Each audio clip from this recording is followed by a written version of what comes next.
तो स्टार्टिंग ऐसी हुई कि फादर से मैंने 1 लाख रुपए लिए और क्लास 10th में जब आप थे? हाँ जी, और वो मैंने 1 लाख रुपए मार्केट्स में लगाए और यही सब फ्यूचर ऑप्शन और ये सब करके मैंने वो जीरो कर दिए। वो कॉमर्स पढ़ाते थे एंड मैं उनसे थोड़ा सा जल्दी जाके उनसे मिलता रहता था उनसे कि भाई उनसे क्लासेस करनी है, उनके साथ पढ़ना है। तो उस टाइम पे वो बहुत पैशनेट रहते थे मार्केट्स के बारे में, तो उनसे जाके डिस्कस करता रहता था।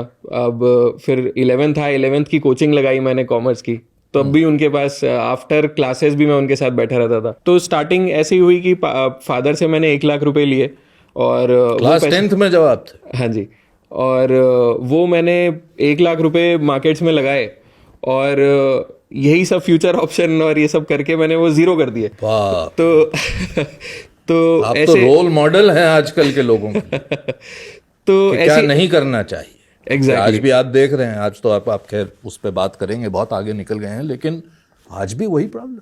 एग्जैक्टली 1 लाख जब जीरो बन गए तो घर पे कुछ हाहाकार हुई कि नहीं हुई कि पिताजी ने माफ कर दिया? हालांकि उनका एक्सपीरियंस था मार्केट्स में, तो उन्होंने बहुत ज़्यादा मतलब इसे नहीं मेरे मतलब मुझे गुस्सा किया, बट लेकिन उनको उनसे डेफिनेटली उनसे काफ़ी सुनने को मिला और यही सीख है। मतलब हमने कई जगह हाथ जलाया अपनी जर्नी में और उस जर्नी से सीख के हमने यहाँ तक आए, है ना, कि हमने over the initial 5 years 7 years हमने ये सीखा कि क्या नहीं करना है मार्केट्स में।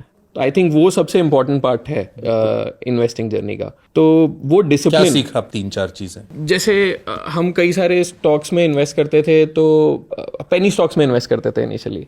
तो पेनी स्टॉक्स में ऐसा लगता था कि किसी प्रमोटर ने कुछ बोला कि मैं ये फैक्ट्री लगा रहा हूँ, मैं ये कर दूंगा, मैं ये कर दूंगा, मैं इतनी बड़ी कंपनी बन जाऊंगा, और हम उसमें हमें लगता था कि वो 2 रुपये का स्टॉक, 1 रुपये का स्टॉक, 5 रुपये का स्टॉक, वो 500 रुपये का हो जाएगा और हम बहुत अमीर बन जाएंगे। But as it turned out, most of the cases वो ऐसा कभी, वो फैक्ट्री कभी लगी ही नहीं। वो आज भी हमारे अकाउंट में वो स्टॉक्स होंगे, वो जीरो वैल्यू होगी या वो कंपनी बंद हो गई। तो हमने देखा कि या तो कोई एक बहुत बड़ा आदमी, अगर जैसे टाटा अगर कोई बात बोल रहा है, अंबानी कोई बात बोल रहा है, बिरला कोई बात बोल रहा है कि मैं ये फैक्ट्री डालूंगा, तो आप उस पर विश्वास करिए।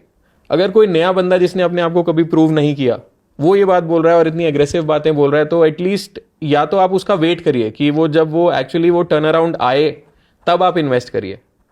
तो ऐसी ऐसी कुछ लर्निंग्स थी।